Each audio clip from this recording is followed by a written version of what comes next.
Anyone notice a little bit of change in our traffic and getting to eat at your favorite restaurants now? Nice. Okay.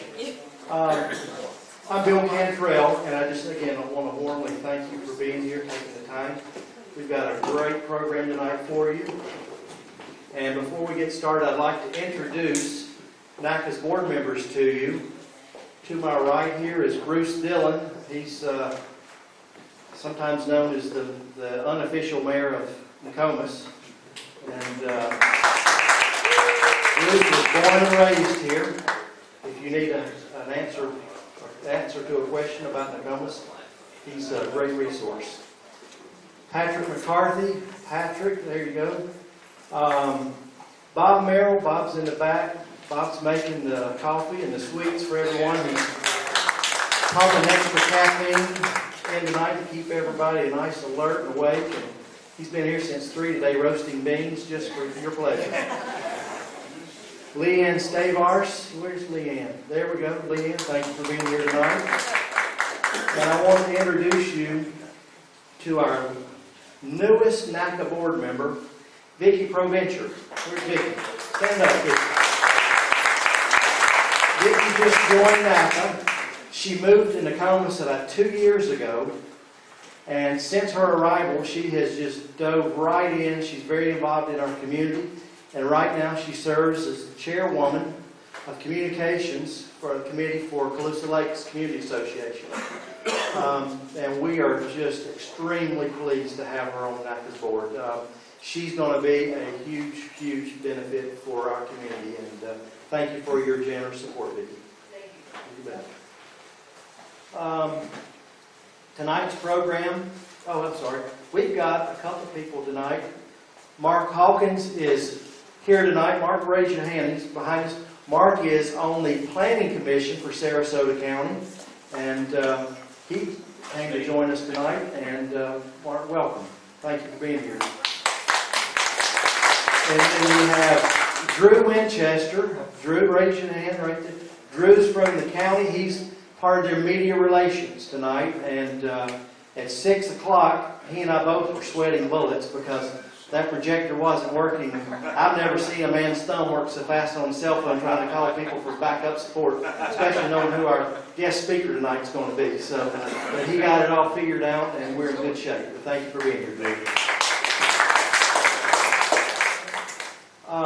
Tonight our program is going to be Tom Harmer, who is our Sarasota County Administrator, and I'm going to get into a little more formal introduction on him in just a few minutes, but thank you, Tom, for being here. Also, there's a lady that is not here tonight, but I want to brag on her for just a second. Her name is Brianne Hoffman, and Brianne is the Recreation and Special Events Coordinator for this facility. And if you haven't met Bree, she is a tremendous lady. And if any of your other associations that you belong to here in the community, if you ever need this facility, Brianne is a great person to get to know. And she's very accommodating, and I can't say enough good about her. But a great woman to know. And do we have any new members here tonight? Oh, okay. So we've got all existing members. Great. Well, thank you for being here. And renewals. Yeah, any renewals? All right. Thank you. Okay. Well, it's that lady right there at the door. She's rough now. She said you last us on the way out. You bet. She's small, but she can handle about anybody. She does a good job on me. Anyway, just a quick couple notes about what's going on in Nokomis. I thought I would bring you up to date. First of all, Patrick McCarthy on Saturday, he hosts once a quarter an incredible event that if you haven't participated, I highly endorse it. It is part of NACA's Adopt a Park cleanup. And I'm saying that half facetiously, but I mean this in sincerity. We meet right here at 8:30 on Saturday morning, and for the county, we will walk the park here and pick up any trash, anything laying on the ground. Usually it's about an hour and a half, and it's usually in the morning before it gets hot, but it's just a nice way to walk, and you get to see a lot more of the park. But if you don't have anything to do Saturday morning, Patrick would greatly appreciate you coming. If you've got kids or grandkids or nieces or nephews, Boy Scouts, Girl Scouts, bring them. You know, it's just a great way for them to maybe work on one of their merit badges as well. But it's a good time, and we greatly appreciate your efforts. The new Hilton over on Albee Road is just about near completion. I'm sure they wish it would have been about 6 weeks ago, but it's not. There will be a new hotel built across the street from the Hilton. Not able to announce what it is yet, but it's coming soon, the announcement. But there will be a hotel across the street from there. So, you know, the gateway going into Nokomis Beach, there's going to be plenty of accommodations for our visitors and guests there. Don't know any more than you do about the Wawa that we all read about that's coming right adjacent to the Hilton, much to our displeasure, and know that most of the communities, you know, when we had the town hall meetings for the last 7+ years, you know, the one thing that consensus for our constituents here was we don't want any more petroleum on 41, but they're coming. There's also Starbucks and an Aldi's coming next to the new Chase Bank there at 41 and Laurel Road. There is a proposed Dunkin' Donuts that's going across the street, potentially. Can announce now there will be a new elementary school built at 681 and Honore. Probably it's going to be about 3 more years before that happens, but that's going to happen there, which that'd be nice, because I know that, you know, Laurel Middle School is bursting at the seams, and this will help alleviate some of that. So it's always nice when we can get another school in our community, and so that's going to happen.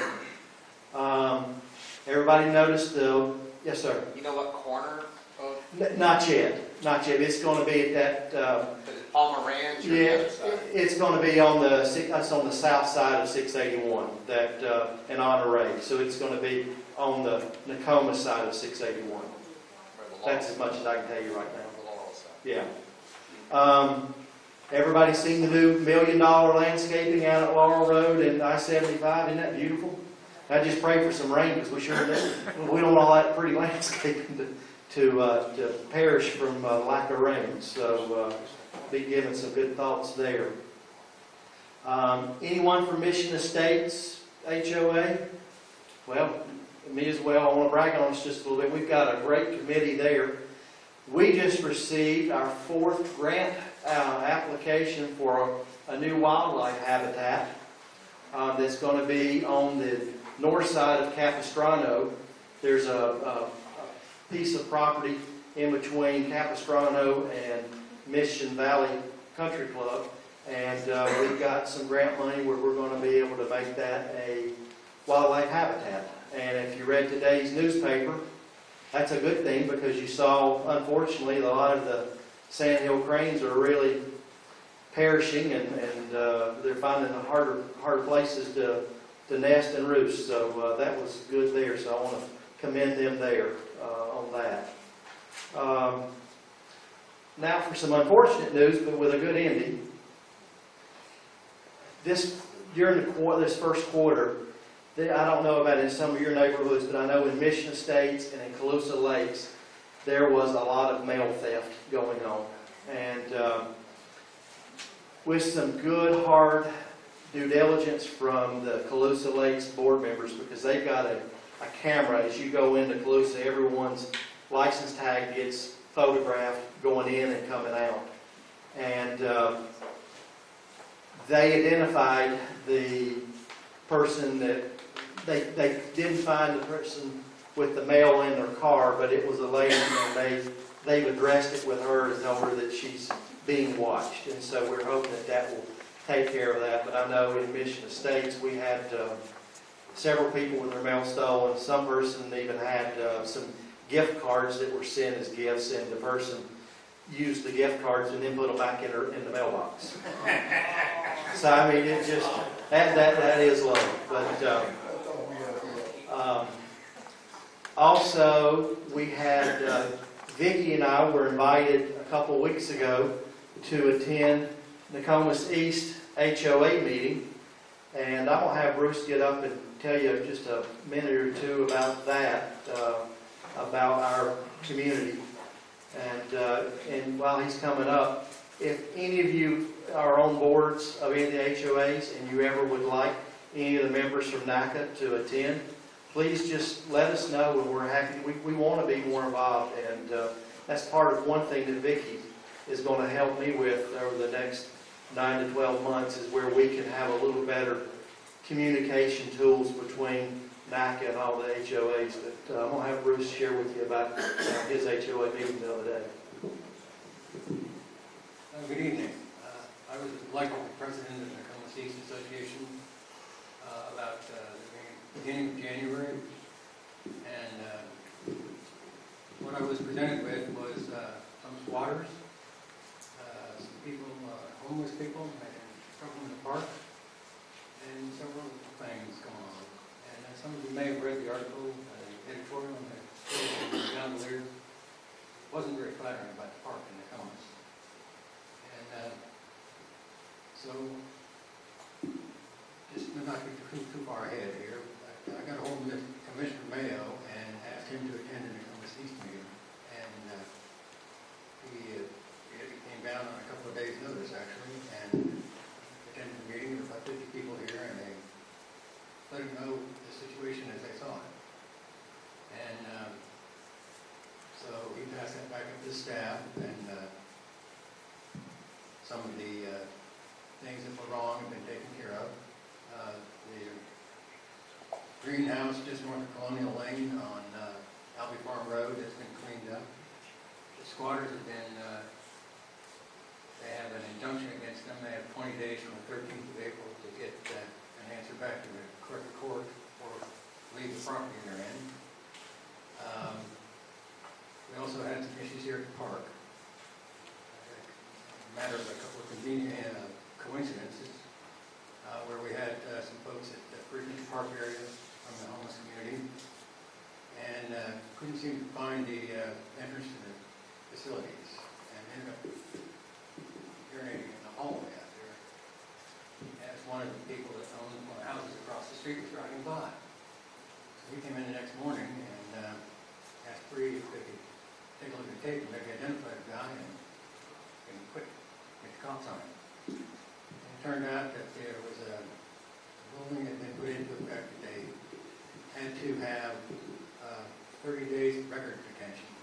And so they didn't have that, the equipment wouldn't support that at this park because it's all been put in over the years and some is different, and etc.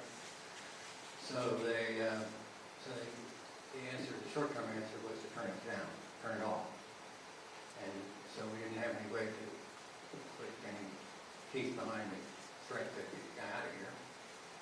But that's taken care of now. They've got cameras in and working well. And they trespassed the guy out of here the other night. There's going to be some ordinance changes be put together that will allow, right now it's legal for a human being here, but it's not legal for a car to be in here in the after sunset. So they're going to have the ordinance rewritten so they can close the park, and it'll be a trespass situation if you're in here. This is a shame for the good people in Nokomis that this is Willie's Pot, 17 acres. It's the original school in South County. You might read that marker out there in the parking lot. It's pretty informative. So anyway, I got those issues headed in the right direction, and along with that, they passed a made a report this morning. I'm sure the department's going to tell you more about it. A new plan for the home to remedy the homeless situation that we have. And it sounds to me like it'll work. It might be great. And then we move on, jump ahead a couple minutes and a couple weeks and to the next meeting, and people were pretty well satisfied with the way that came out. And we had some word from we had a good portion of the night shift that night at the sheriff's office was here, as well as some other folks, and we've had the health department here. and the code enforcement. And so we're kind of rounding a corner here. I feel like Trump is on the rough 100 days. So that's Nokomis East, just to tell you where it is starts at US 41, Venice city limits, which is right over there in the side parking lot. Goes up that creek to Robert Bay, or Robert Bay out there, goes up the creek to Creek Creek and heads out for the Naca. And that's about Albee Farm Road, a little bit further east than Albee Farm Road, and it goes up this creek over here on this side, Shaker Creek, and goes all the way to Little Run. Pretty good chunk of land there. And when we flush around, we get back out, there will be probably the largest homeowners association here in the peninsula. We've been at it for 60 years. Anybody have a question? Thanks. 10 bucks a piece, we're going to get some more. Folks think you're interested, you can up the yellow order, and they're available through Naca. And they help. How much are we getting for those now, Bruce? $10. You got some with you? Just that one? You got a $10 bill? I need a fresh sign. Okay. And another thing I want to mention, I want to thank Bill Davis, Sorrento Woods. Our last meeting that was, probably about 10, 11 weeks ago, we had a minor issue during our meeting, and we had to have the deputy sheriff come out and take care of it, which they did. And Bill has been very proactive after that meeting, and he has met with the deputy sheriff 3 or 4 times, I would guess. But Bill has been communicating with me and trying to make, the event that you're here tonight to be where because we want you to feel safe, and you should feel safe right here in our own community park. And, everyone has a right to be here, but everyone also has a responsibility to behave. And if you're not, we're going to deal with it, and we're going to deal with it swiftly. And we've got the support of the Sheriff's Department. They've been wonderful. They really have. And, but I don't want anyone to feel like, that there's, concern on getting back to your car ever. And you shouldn't. And it's not going to, it's not going to tolerate it. So enough of that. One last thing before Mr. Harmer comes up. There is going to be a change in, or proposal for change of zoning on a parcel at Albee Farm Road and Laurel Road. There is a piece of property that's owned by some individuals that right now it's zoned for open use conservation. And it's, when you look at it from above, it's wetland. It's right along Shackett Creek. And these owners are wanting to build some home or homes on that property. And when the notice for community neighborhood meeting comes up for that, if you want to be notified, let my wife Linda know and write your email address down, and I'll be sure to get that to you. But we're monitoring that. And that's all I can really state about that right now, that that's up for consideration. So we'll leave it there. So, enough about us. Let's talk about Tom Harmer for a minute. Tom came to Sarasota, 5 years ago, I believe? Almost 5 years ago. And I want to brag on him for a second, because his first week in his position, he was so kind. He came and spoke to Naca's President's Roundtable.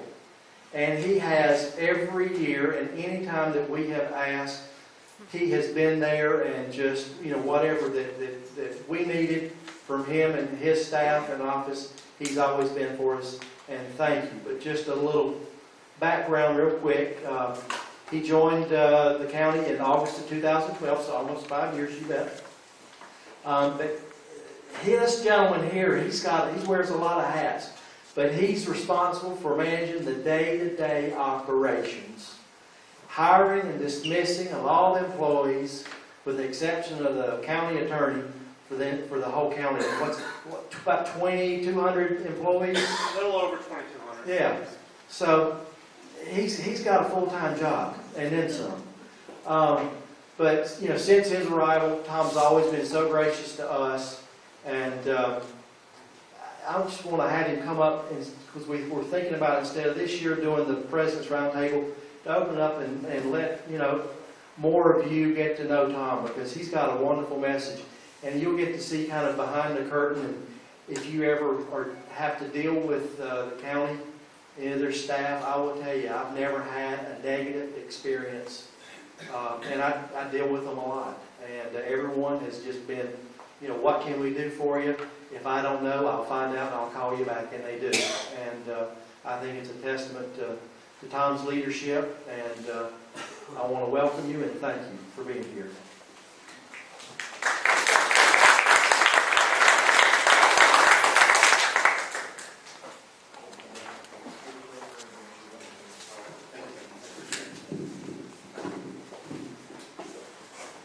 Boy, no pressure, I guess.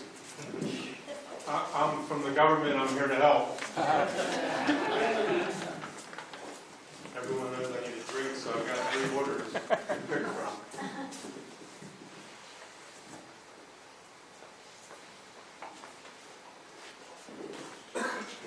I'm not sure what I did to make it to the big room.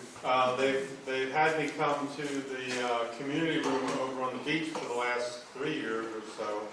So this is great too. I'm not sure how many of you I've met before or haven't met.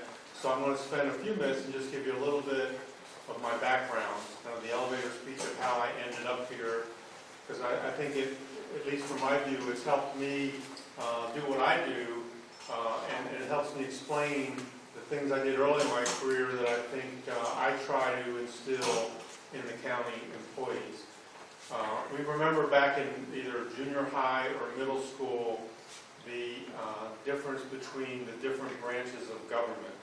You have the judicial branch, the legislative branch, the executive branch.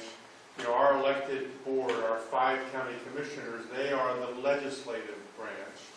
I represent the executive branch. I work for all 5 county commissioners. They appoint 2 employees, the county attorney and the county administrator. That's the only 2 employees. And by our charter, they're not to get involved in the day-to-day. And so I work collectively for the 5 of them. And my job then, as mentioned, is really to operate, manage, maintain, run the day-to-day of the county. We have 18 different departments, over 2,200 employees. So from libraries, we have 9 going on 10 libraries. We have 160 parks and preserves through our park system. We provide fire service, EMS service, water, wastewater, stormwater, trash collection, all the support necessary to support those functions, the SCAT bus system, etc. With 200 or 2,200 employees, if there's 10% having a bad day, that's 20 or 220 employees having a bad day. So I'm glad your interaction with the county has been positive. Thank you for that. But we are an organization of humans, and we don't always get it right, but I do think it's important that we try. My first government job was at Parris Island, South Carolina, as a United States Marine. The Marines trained me as an interrogator. So I had the pleasure of being a Marine Corps interrogator, which is an interesting profession. I tell people when I left, they made me turn in my bamboo shoots, my car charger, my bucket with water and towels, and I couldn't take that with me when I left. But in reality, what they taught me as an interrogator, the most important lesson in an interrogator school was how to listen. I mean, we spent months working on how to listen. When I left the Marine Corps, my first local government job was as a 911 dispatcher. Interesting, when I showed up for the first day of training, what did they say? What's most important? Listening. So my first 2 jobs in that 17, 18, 19, 20-year-old was listen. Carefully listen before you act. And so good or bad, that's become an important part of how I try to work and also how I try to manage. After being a 911 dispatcher, I became a firefighter, ultimately worked my way through the ranks. I was an emergency manager, and then I was a fire chief. And then there were fires in City Hall, so then I became a city manager. And I did all that over 26 years, and then I actually left the public sector and went to work in the private sector for about 6 years, and I actually worked in real estate, national developer out of Columbus, Ohio, and I managed the southeast operations out of Orlando, Florida. And we worked with local governments and consulted with them on their real estate needs. We did site selection for major companies, economic development kind of stuff, and we built large projects, large office buildings, industrial buildings, etc. And I did that for about 6 years when I got a call from the county administrator here in Sarasota County. It was Mr. Randy Reed at the time. And he said, I'm looking for a deputy county administrator. Would you be willing to come back into the public sector and join Sarasota County's team? And my first reaction was, no, why would I want to do that? I fly on corporate jets, I drink wine for lunch. The guy that I worked for was one of the original founders of the Limited Clothing Store. He was a high net worth guy. He had an ownership interest in several major league sports teams. He had some owner suites around the country that we could entertain clients in. And I said, you know, I really like what I'm doing. They pay me really well. And he called back a couple weeks later and said, I really want you to think about it. We lived in Orlando at the time. My wife just had our first grandchild, who lived just around the corner. And my wife said, no way would we move and leave our grandchild. Some of you may be able to relate to that. This county administrator called back one more time and said, would you just come down here, spend a weekend with me, let me show you the opportunity. Now my wife's born in Florida. I've lived in Florida since I was 12. We've spent time over in Sarasota County. We're bicyclists. We've been over here for Legacy Trail. Our daughter-in-law's from Venice. She grew up on the island. You know, we stayed at the bed and breakfast there for our anniversaries. We rode our bike all over the trail on the island. So we were familiar with the area. But I came down and I realized how much I missed the public sector. And I said, you're right, I do miss it and I do want to come. So I joined the team originally as the Deputy County Administrator. And I did that for about a year. The county administrator left. The board asked me if I would serve in an interim role. And then they decided 4 months into that interim role to make the appointment. And so I've got about 3.5 years in as your county administrator and about a year before that as the Deputy County Administrator. And so I'm glad to be here. I'm looking forward to sharing a little bit of information with you. And I'm hoping to use up all my time so there's no time for questions left at the end. No? They said the clicker's here somewhere. So you probably know a lot of this. Some of it you may not. But I wanted to touch on a little bit about Sarasota County and then a little bit about Sarasota County government. You know, we're about 400,000 total population in the county. That's made up of cities, a town, and the county, and I'll talk about that in a minute. You know, we get that 90 to 100 seasonal population, which gets us up close to 500,000. The average household size you see, the median age is about 53. That depends on what part. It's older in Venice, it's younger in Northport. That's the average across the county. We're an educated county when you compare us with others, and our median household income is a little bit higher when you look at the rest of the state. We're also older. And someone told me when I first moved here that people move and retire to the city of Sarasota and their parents or grandparents retire to Venice. I don't know how true that is, but regardless, the county is an older county when you compare our age. And this is a population pyramid, so you can kind of see the darker blue is 2015, and its age starting, at an infant going all the way up to 85 years plus. And you can see the biggest area of our population is somewhere in that, 55 on up to the 75 range. And was interesting is if you look at the rest of the country, that bottom circle is where you see in the rest of the country, that's the largest part of the pyramid.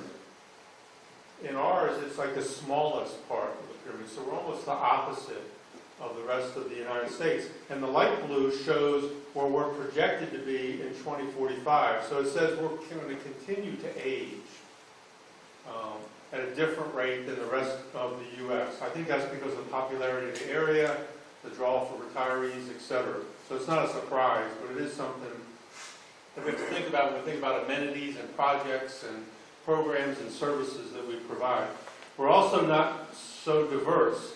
So the far left is the United States, the center is the state of Florida, and the right is Sarasota County.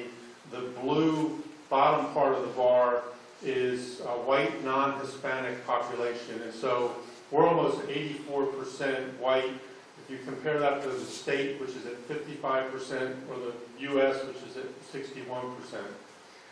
And you can see that black, non-Hispanic is in Sarasota just under 5%, and Hispanic is just under 9%. So much less diverse, older population makes up Sarasota County. And here you can see we're made up of the county, which is county-wide, and then we have the unincorporated area, which are those areas of the county that are outside of cities. And we have Northport, Venice, Sarasota, and the town of Longboat Key. And so if you live in the city of Sarasota, you also live in Sarasota County, but each city provides some of their own services. They decide if they're going to provide their own police department or their own fire department or provide their own parks, etc. And some of those contract with us. Sarasota, for instance, doesn't have a fire department. We provide it. Northport decided to have their own fire department. Venice decided to have their own. That's an individual choice by the city. But there's some things that we provide, like libraries, countywide, or the SCAP bus system and things like that. But you can see the growth when you look at to the far right, where you see Sarasota County in 2016 is just under 2%, and I'll talk about that in a minute. You can see Northport is growing at the fastest rate. The county sees about 7,500 new residents a year. That gives you that 1.9%. But what's really interesting about Sarasota County is there are actually more deaths than births every year. Significantly more. It's about 2,500 to 2,600 more people die every year than are born in the county. So that means our growth is all migration. It's all people moving in. And we have about 10,000 people moving in a year, but that's netted out because we have about 2,600 die every year. And that gives you that 7,500 or so growth on an annual basis. We're also seeing more growth in the south part of the county than we used to. It used to be most of the growth was centered in the north half of the county. But now we're seeing that transition. 60% of new residents are residing in South County, and we see that trend is continuing. This tracks the centers of population in the county, and if you see the geographic centers, the star, but the yellows and the greens, that's where you take the center of the population. So you see the geographic center, but then you see the center of the population is, since 1950, continues to be drawn farther and farther south. A little bit about Sarasota County government. You heard we have a little over 2,200 employees. You know, our average age of employees is between 47 and 48 years of age. You know, our employees average about 10 years experience. We're like the rest of the country, our workforce is aging. We have about 72 people retire every year.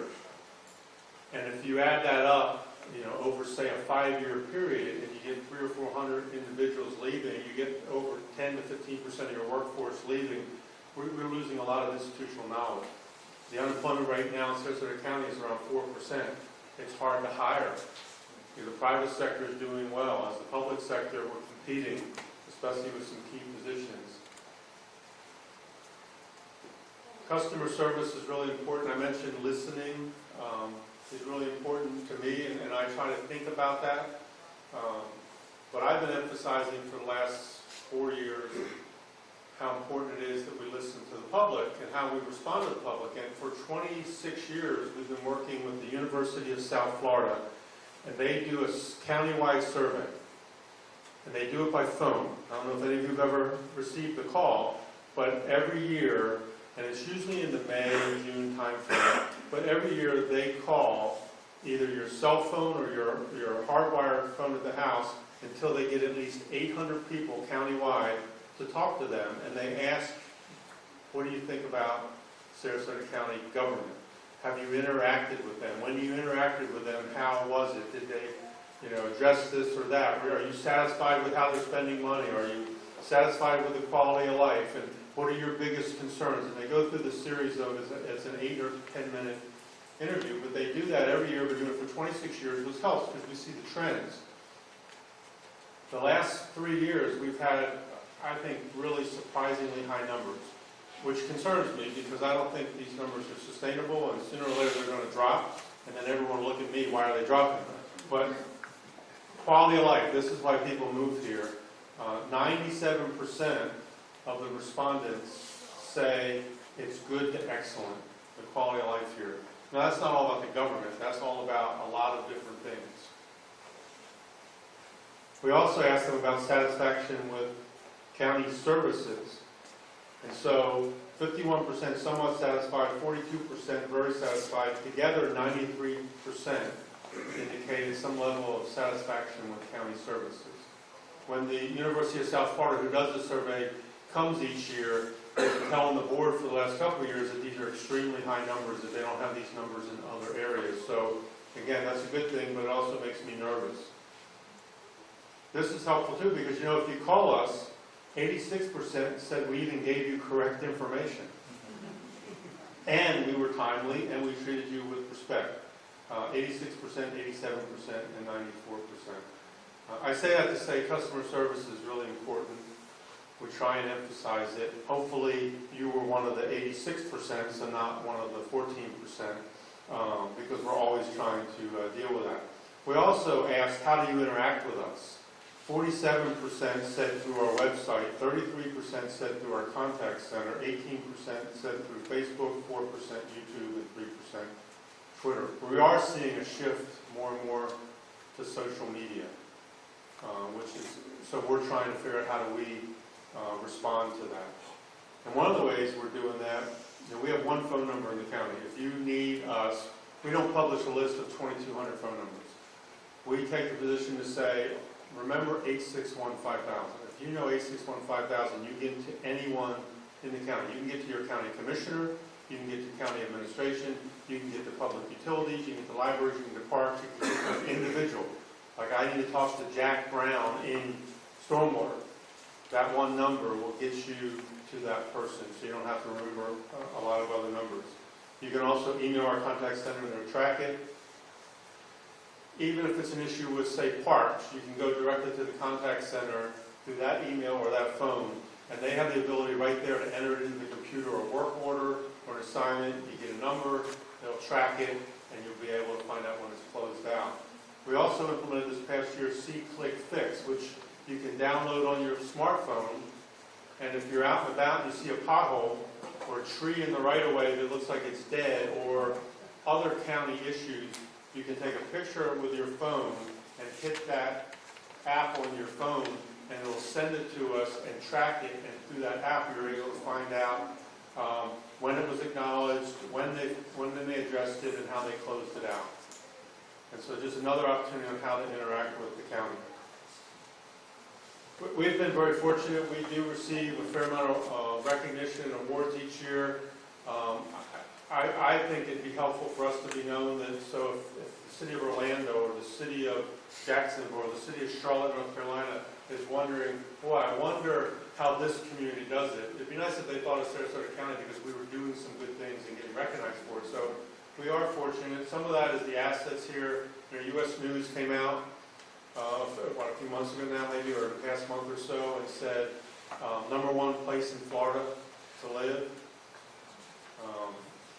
and we had our TripAdvisor recognition for Siesta, #1 beach in the U.S., #5 in the world. We get recognized for the taste of our water. Our fleet gets recognized as one of the best fleets in the country. And so we try to do the right thing, and sometimes we get recognized for that.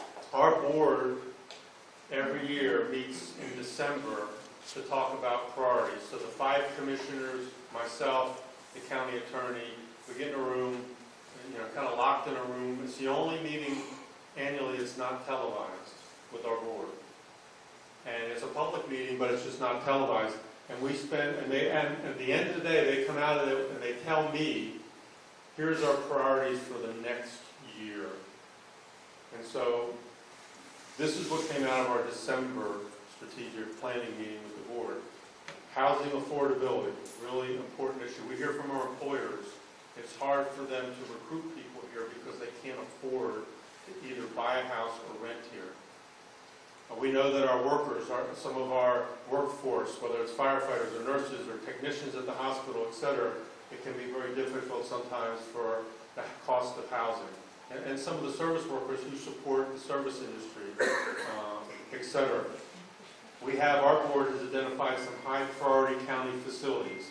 There's some new facilities. There's a South County court room that our board would like to see constructed to help handle the workload with the court system in South County. So that's a project they've identified as a high priority. We have a central energy plant in downtown Sarasota that is ending its useful life that needs to be replaced. It's probably $18 to $20 million. And so we have a list of about 4 or 5 high priority county projects that they want us to figure out how to advance. And some of that goes back to how do we fund those things. The small business strategies, they have a couple items on here that are economic development related. The out homeless, you heard Bruce mention earlier today. I was in a board meeting all day with the county commission. The sheltering of homeless has been a big issue and an area of debate in the county for some time now. The city of Sarasota and the county, right or wrong, good or bad, have not been philosophically aligned on the solution of what to do with homeless. The county has taken the position that we think we need a shelter. We need a triage shelter, an emergency shelter. Legally, if you have someone who's homeless, you can't remove them from an area unless you have a place to take them to. And certain things are not a crime that warrants that you just send them to the jail, but it's inappropriate what they're doing. And so you need a shelter. The case law shows that you really need what's called a come-as-you-are shelter or a low-barrier shelter. The city's been concerned because they don't want the shelter in the city of Sarasota. The county has said most all the services are there and most of the homeless is there. We know not all of them, obviously. We know that there's issues down here in Nokomis. I think we made a lot of progress today because the city, and they hired a consultant that presented to our board today that said they would support adding some shelter beds in the city of Sarasota. And so the county is now, we said that we're willing to consider doing that and add at least another 30 beds. There's 20 beds for the city, and we would add another 30 to get to a total of 50 beds. We're not sure that's enough, but if we have those 30 beds, then maybe we can start going out and dealing with that and decide if we need more beds at some point in the future. The previous tactic or strategy was to look at maybe building a shelter that would have 200 or 250 beds. And there's been a lot of resistance to where do you put that? No one wants that. The city didn't want it in the city. You wouldn't want it here. It's not easy to place a 250-bed shelter for the homeless. And so now taking an existing facility in the city of Sarasota and adding beds to it, the city has said we're willing to do that and consider that. So the county has said, well, we're willing to try and fund it. And so I've now been charged to come up with a funding strategy to add those beds. And once they're added, then that increases our ability to do enforcement. I'm not going to read every one of these, but Orange Hammock is 5,700 acres in the Northport city limits. That is like the last big property for conservation and preservation. A third of the county is under public ownership and is protected long term. This is is like the last big piece that our board said we'd sure like to acquire that last big piece. Updating our codes, haven't been updated in a long time. I mentioned economic development. Legacy Trail, you guys are very familiar with Legacy Trail. We're working with the Trust for Public Lands to acquire the right-of-way from the Palmer Ranch area all the way into downtown Sarasota. That's an expensive project. It's ultimately almost $60 million to acquire the right-of-way and construct the trail. That's not funded right now. Our board found by reprioritizing projects and unfunding some projects, they found about $8 million. It goes a good way, is a good start, but there's still some other funding strategies that will need to be identified for that. And then infrastructure. We went through the Great Recession. The tax base in Sarasota County dropped 40%, like in 1 year. The board has not raised the millage rate in 18 years. It's either stayed the same or been lowered over the last 18 years, and our tax base dropped 40%. The county has the second lowest millage rate in the state of Florida. So they've been very conservative and frugal with their spending, but also, we've also put off infrastructure. There's just things that because of the recession and the tax base, even now with the economy, we're still 20% down. Even though the economy's been chugging along pretty well for the last couple of years, it takes a little longer for the government to catch up with that. So that's a priority as well as we look at existing infrastructure. You guys know the game Jeopardy? So I'm going to make sure I get the answers right here. So the first answer is $136 million. Any idea what that number reflects? What's that? Okay, so close. Bruce was saying it's related to capital projects. That's the capital projects amount that was completed last year in the county. And if you think about it, we've had a pretty good run, even though the recession, because the county charges a surtax as part of the sales tax. And that's helped in the downturn provide funding for road resurfacing, but also other things. We were able to build 4 new fire stations in the last couple of years. We were able to construct the Gulfgate Library. We're rebuilding the Venice Library. We're doing a new library in Northport. We opened up a new emergency operations center. We did the expansion at Siesta. But in the past year, we've spent about $136 million in capital. I'll cheat on this next one. I'll tell you what it is. But that's the 5-year capital improvement plan that we manage. Our operating budget is $1 billion a year. 2,300 employees, 18 different departments, all different types of services and functions. And we also manage almost $400 million in capital projects, which just means we can be busy at times. Code enforcement, 540. Any ideas what that might be? Number of open cases? Ha! In the Nokomis area, right? No, sorry. The number of signs picked up in the Nokomis area since October. You know those snipe signs that people put like in the right-of-way? You know, house for sale for rent or whatever, you know, air conditioning repair. You know, those signs that they'll place around that are not allowed. It's a code enforcement issue. Someone's counting them, I guess, because we've picked up 540 of those since October, which is the beginning of our fiscal year. Well, if I did it with your name on announcing tonight. Did they pick those up? Or? We'll find out. Well, good. Maybe there's less people here that have questions at the end, right? 13.76 tons. Trash. That's trash that was picked up by the community cleanup in February here in the Nokomis area. Out of that 13 tons, there was 1.1 tons of tires. That's kind of interesting. Another code enforcement one. This might be a tough one, so I'll help. It's related to cleanup. This was the Albany Farm Road cleanup in March. So the previous cleanup was in February. In March, there was another community cleanup, and there were 3 full-size commercial dumpsters, 12 propane tanks, and over 150 tires picked up. And so, we had a presentation today with all the volunteers. It's amazing. You would not realize that the amount of volunteers that work with the county on a regular, everyday basis. If you go to, and some of you may be county volunteers, but if you go to Siesta and the Siesta Ambassadors, if you come down to downtown Sarasota and come in our administration building, we have a welcome center. It's usually staffed with an employee and a volunteer. Our cleanup programs, we have over 1,000 volunteers out there that equals, I think that they presented a check today to the board. I don't remember the exact amount, but I think it was over $3 million if you would have converted the volunteers' time to salaries. And that's how much assistance that we receive from the public. One more kind of local thing. I know there's been a lot of work here at the community center. The basketball resurfacing was completed in March.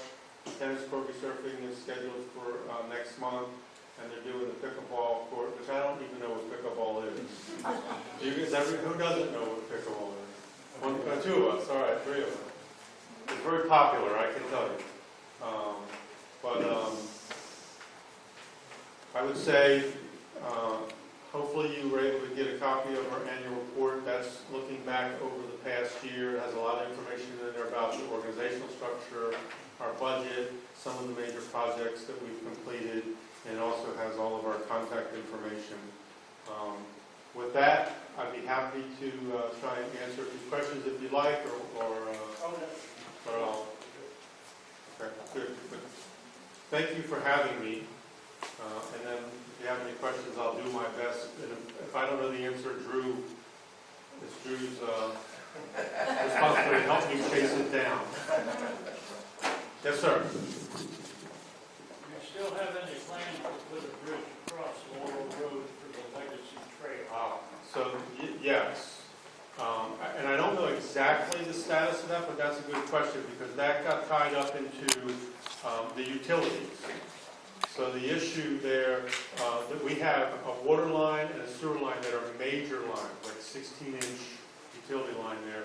And so the weight of the bridge that was being proposed by FDOT, it's an FDOT project, not a county project, but it's our utilities. As originally planned, would impact, there would be too much weight and settling on our utility lines under that area.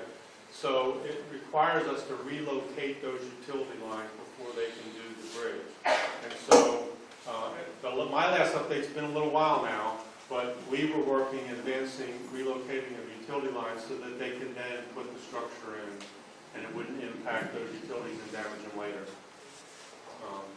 So that's the latest update I have. Yes, sir. My name is George Colliver. I'm one of the owners of Addie's Villas.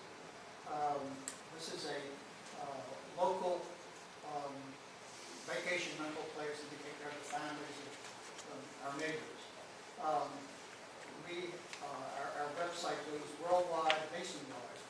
And we are constantly getting a couple questions. Number one, where is Nokomis? And number two, how do we get there? Is it possible to respectfully ask if you all review the signage along the major roads coming into Nokomis? Because people can't find us. That's an interesting. Yeah, I know there is a sign that lets I drove by it tonight, but I don't want to admit I was on my phone. So, but I know I passed it and I see on 41.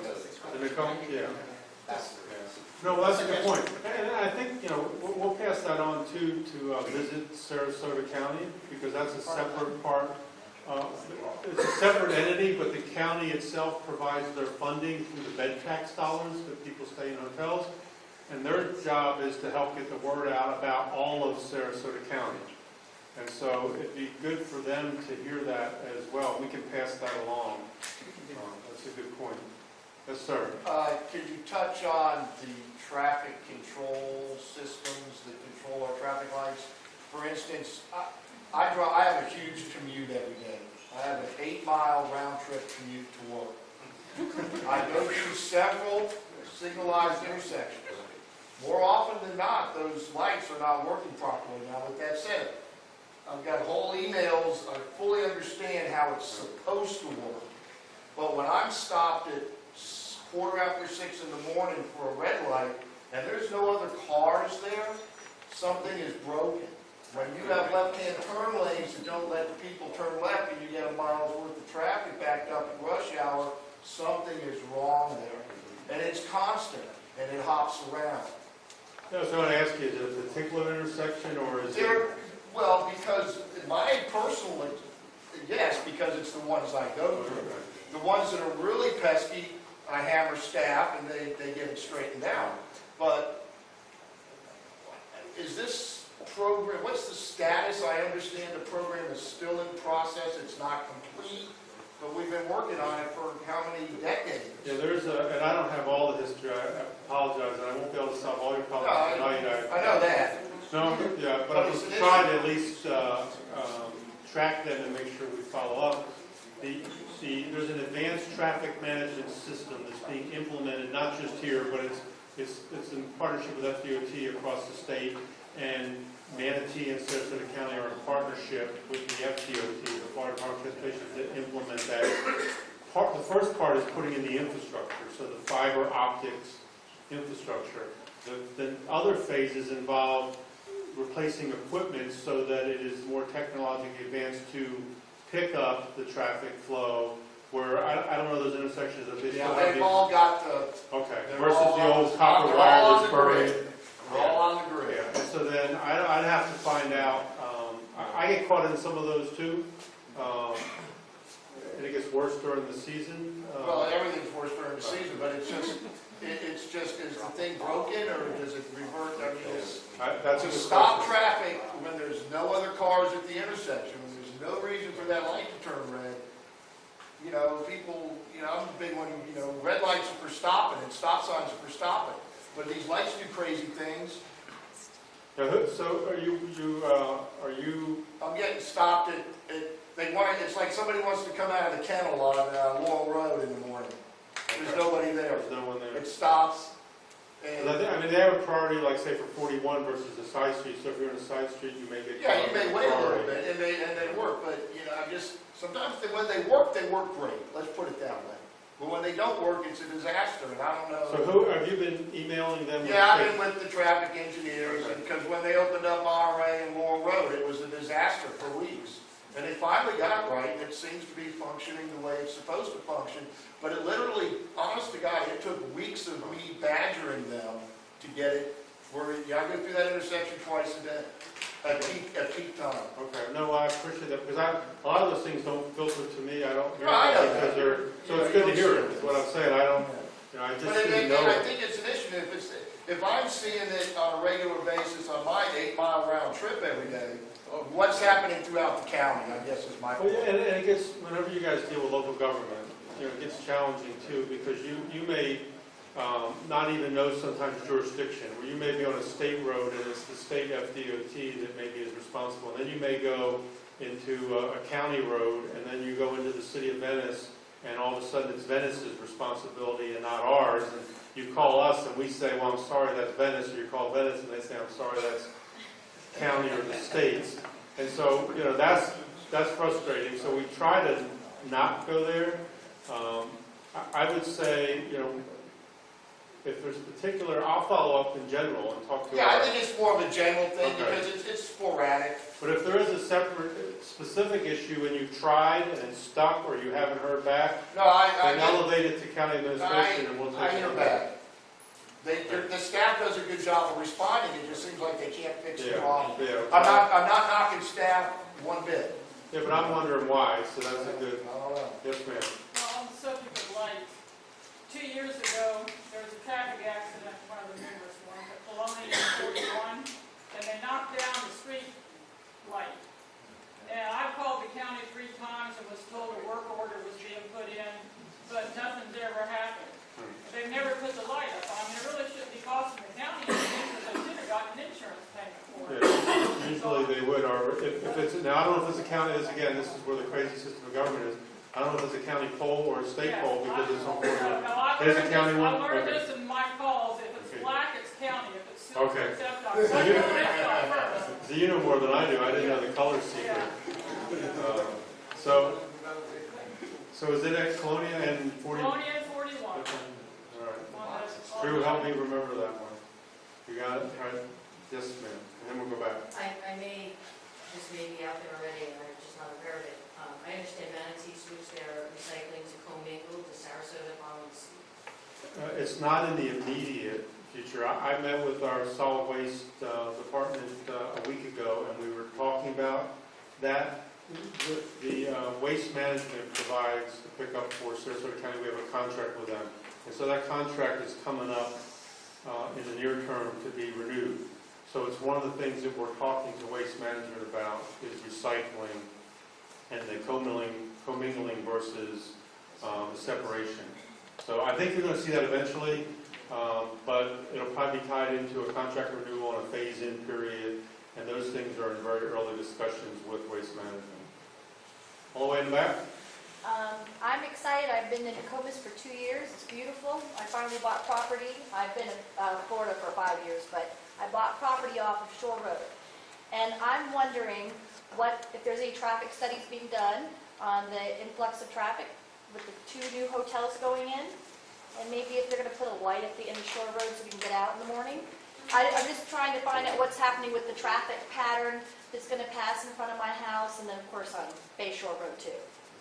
So I can't give you the exact answer, but I can tell you the process, so that if a development, whether it's a residential subdivision or if it's a new hotel or a new Publix or a new, they go through a process. If the land is already zoned or approved for it, then they go straight to the staff with their plans, and many times that may require a traffic study, depending on what the project is and the scope or scale or complexity of the project, and they would have to do the study, and then, because that also determines what improvements the developer is responsible for as part of the project. Do they need to put in a turn lane, decel lanes, or a traffic light, or something else like that? That's usually determined as a result of the traffic study that they do, and that we typically would review. So if there's a particular project, you can contact the county, and if there's a traffic study there, or the status of the plans, you can get a copy of the plans, you can get a copy of any of that information that was submitted. If it requires a rezoning, a change in use, then they have to go to the Board of County Commissioners in a public meeting, and that will be posted publicly online. There'll be a public meeting that the public can come and speak to. We don't have any traffic studies as the county, but we would look at those based on the development that's being proposed, and then require, based on certain thresholds, improvements. So this is the guy in charge of the planning, right? Well, he's appointed by the board to serve on the planning commission. Yeah, Yeah. So he sees the projects before I do. Hey, I'm Mark. Yes, sir. We'll work way back over here. Yes, my name's Jerry Fitzsimmons. I live in Laurel Hollow. I'm between Laurel Road and Roberts Road. I just moved into this community. They have a Starbucks going in there and a food mart and a few other stores going in there. What responsibility do the people who own them stores have to the community in the respect that they're going to affect the quality of life? Meaning, they have a dock, the trucks backing in early in the morning, lights, noise. Do they have any responsibility? Well, they have to develop, if they're new, they have to develop to the codes of the county. And so that's going to have to deal with setbacks and sidewalks and lighting and noise. Noise would apply if it's new or old, but if you're reviewing their plan, whether it's a new Starbucks or a new shopping center, whatever, there's a manual that's this thick that is the land development regulations for the county. They have to design to those standards to meet those setback requirements, those sidewalks, the lighting requirements, etc. If it's a noise issue, we have a noise ordinance, and you can't reach a certain level. And we have the sheriff's office, which is separate from us, but also the county's code enforcement have meters that they can read that noise. But that's typically more, where people violate the noise ordinance is typically more like outdoor entertainment and things like that, not typically maybe a truck pulling up to a loading dock. I don't know when this was built and where the nearest residential homes are, but they're supposed to look at that separation. They may require by the code a wall or something that separates that, but each of those projects are looked at individually. Yes, sir, let's work way back. Also to go along with his question, I also live in the same area, and there's a lot of traffic that circumvents, there's a lot of traffic that does not go on 41. They come down Albee, they go up Bay Shore, then they continue on Bay Shore up to the Sorrentos, or the access road that parallels 41 as well. And that traffic has become more and more with the use of apps like Waze or TomToms and all that kind of stuff. People find the back roads, which pumps them right through these small areas. We tried to have a traffic study done a few years back and stuff, and the traffic study was done. We had people clocked on the quarter-mile section of road doing close to 70 miles an hour. Wow. And, they went out to the county and stuff. They said, well, get more speed traps there, try to get more cops there. We've tried that. We tried to propose to get, like I say, this goes back 5-6 years, tried to get speed bumps there. Everybody on the street was willing to pay for them, because it's not funded by the county. Everybody on the street was willing to pay for them. The county, however, when they did their postcard, did not say that it was going to be funded by the people of the street. They left it open, thinking that people's tax dollars were going to get used. When they proposed it out to the section north of us and south, the way it was presented, people thought that they were looking to do speed bumps going all the way down Bay Shore Road all the way to the beach. So there was a lot of misinformation there. And it's just something now with all this new traffic coming in between the residences coming off of 681, the new traffic coming in straight across from Laurel Road for the new development. All that traffic, none of it's going to go down 41. It's going to come down through these older existing neighborhoods and 20-foot wide roads that people are flying down. There's no sidewalks. There's no shoulders for bikes. What's the speed limit there now? 30. 30 because that's what's required by, if it's unmarked, that's just what the standard limit is. Even reducing it isn't going to help. That's why we wanted to try to do something with the speed tables at the time. And you may want to, since that was 5+ years ago, you may want to revisit that, and clearly, if you do, I would remind the county staff, we have staff that will work with the neighborhood through that process where they can then, they'll do speed counts, they'll do for traffic counts, and speed monitoring. That's done at one time. And then they have a program still where they can work with anyone that wants to install Yeah, those. like I say, we were ready to do it, but they wouldn't give me the area that they go out and, solicit further for these postcards. So we had no idea how big of an area that they were going to send it to. I think with that learning experience that occurred probably on both sides, they'd be in a better position to maybe do a better mailer this time and define the area more clearly. And you probably have greater traffic. I requested that, and they said, no, we've never done that before in these mailings. We never put in that tax dollars aren't used, so we're not going to do it. And I have the emails going back stating that as well. Well, is there anything we can do with that, with even outreach though at a community meeting or a homeowners meeting or through Naca? There's no association there along that whole corridor going from the Sorrentos all the way down to, where Pops or Pelican is. There's no association. There's no, there's a few developments off of it, but it's not, a development area. So. I think the county would be willing to try again, is what I would say, since it's been 5 years and there's probably lessons learned there for all of us. Okay, I think I had 2 more, if I could, because you and then the guy behind you. All right, number 1, I've lived here since 1990. I don't know how many of the residents here use the Legacy Trail, but I know a ton of money's been put in on it, and I don't think that's bad. But I do think what's bad is we have such a traffic nightmare that we all face going north and south. When I moved here in 1990, the grading was in on McIntosh to make that a parkway. Nothing's been, we got money for everything else, but to get reliever roads for the citizens that live here, that are residents and pay taxes to this county, should get some serious consideration. I see they let the developers do the same thing here on Array, out there where it crosses 681. They did the grading for making it a parkway with 2 lanes. You go Macintosh north, you get somebody at 25 miles an hour, you're stuck. There's no way to get around them. That's a serious problem that needs to be addressed. And these developers need to pay their fair share. Well, I think we had some of that discussion at the board today, because local governments generally feel like they have their hands tied a bit because of state law changes in the Growth Management Act, where cities and counties cannot force a developer to make those improvements. The concept of concurrency in the state of Florida is what it used to be. And so development would occur concurrent with the infrastructure. We no longer do that in the state of Florida. There's been changes at the state level, so now it's more as a pay-as-you-go for a developer. They're only responsible for their portion of the impact. So you could have a road that over 20 years has become under capacity or deteriorated or whatever.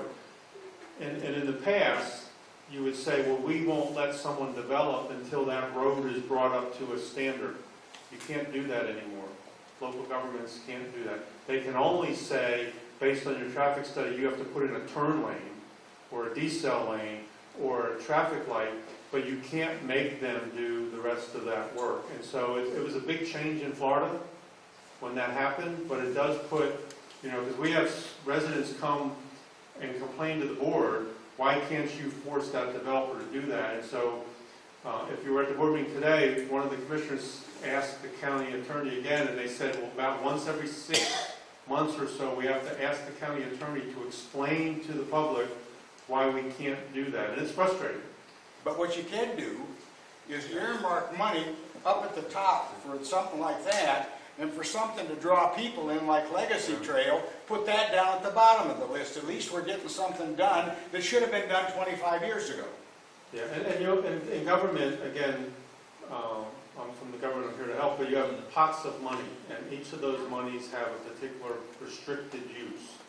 And so I'll give you, for instance, the bed tax that's collected. It's very specific what that bed tax can be spent on. And it has to be tourism related. The surtax, which is a charge on your sales tax, again, is very restricted. And so you can't spend it for things that weren't on the surtax list. So when you take all those things, it gets to be very restrictive. There's not a lot of extra money left. Like I said, our tax base is still 20% down from 2007, and our boards are very careful not to raise the millage rate. We estimate probably $1 billion in unfunded projects that are infrastructure projects in the county, unfunded. And so it's not easy. I'm not saying it's not. We have to prioritize. And that's the board meets once a year in February to prioritize all those projects. And they draw a line when they run out of money. And there's about $1 billion underneath that doesn't get funded. It's identified. And we're not alone. Charlotte County has their $1 billion list. Manatee County has their list. But it's that, is it the right projects to fund? The board weighs that heavily and tries to, they look at what the money is eligible for and what the needs are, what's most important, and they draw that line. Is it always the right line? Do they probably need to deal with some deferred infrastructure and transportation issues? But it's very expensive. We just resurfacing, we spend $10 to $12 million a year resurfacing, and we're not catching up. We just did 77 miles in the Vamo area this year of resurfacing, but we're not catching up the roads. We're concerned because over time the road, you start to lose road base, and it becomes even more expensive to resurface it. So it is, it's not easy, but it's valid concern, and it's a priority issue and a funding issue. And a safety issue. And a safety issue, yeah. And gas tax monies over time have gone down, the distribution back to local government, some of the other funding that used to come in from the federal government for transportation is not as much as it used to be. And that's not, you talk about homelessness, you talk about mental health, you talk about infrastructure, transportation. It's trying to figure out what you can do with what you have and not put a bigger burden on the taxpayers unless you have to. And it's not an easy call. And I don't make the call. They make it, and they give me the project, and my job is to make sure the staff does the project. But it's a tough call. Yes, sir, I think you had your hand up for a while. Following up on the construction that's going in there at Roberts Road with the store on the one side. On the east side, you mentioned there's a Dunkin' Donuts going in there. There was supposedly another grocery store going in there, as well as a grocery store going up at Blackburn Point. You know what the status is? Well, the grocery store that was planned For Roberts or for Blackburn Point? for, Because there was supposed to be a Publix going into Blackburn Point and the old Jacobson's. you're right, and that's still talking. Right. The other one that was the Walmart neighborhood, that's been canceled. So right now, that developer is back to square one. That's why that property has been staying dormant, Right. because they pulled out on them after they started doing all the grading and all. Okay, so that one, so. Yeah. Just one commercial on Naca. I've enjoyed coming and talking to the President's Roundtable and obviously coming here and be happy to come back if you decide to invite me back. But I really appreciate the association because they do a great job all the time reaching out to the county. They have relationships with, our bike and ped coordinator for Legacy Trail questions or issues, our public works department, our utilities department, stormwater. They can help you be an advocate, but they also aren't afraid, and it doesn't happen regularly, which is good, but they're not afraid to call me and say, we're stuck. And we all get in my office and I pull the staff in and we try and figure out how to get it back going again. And so having the horsepower of the association with you can help advance your project or your concern, or if you need information about development, they are tied in and they can quickly get that information for you. And we're here to help as well, but they do a great job for you, and it makes our life easier because instead of dealing with, say, 5,000 different individuals, that we're dealing with the leadership of NACA to help you address an issue, find out about what's going on, etc., and they can get the word out to everyone so that we don't have 100 people feeling like they need to ask the same question. So thank you to the association, thank you for having me.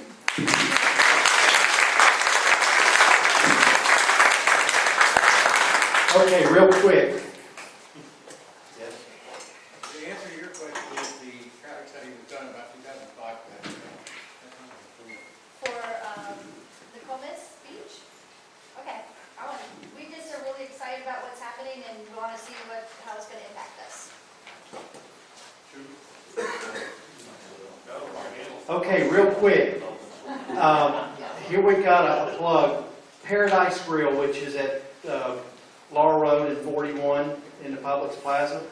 Mary Beth Hanson's the owner there. She just celebrated her 1-year anniversary there.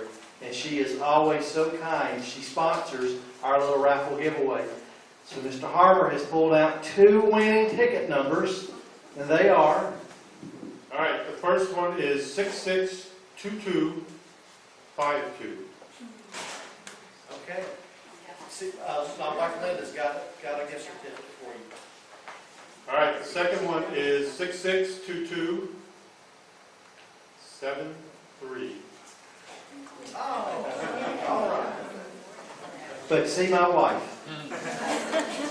All right.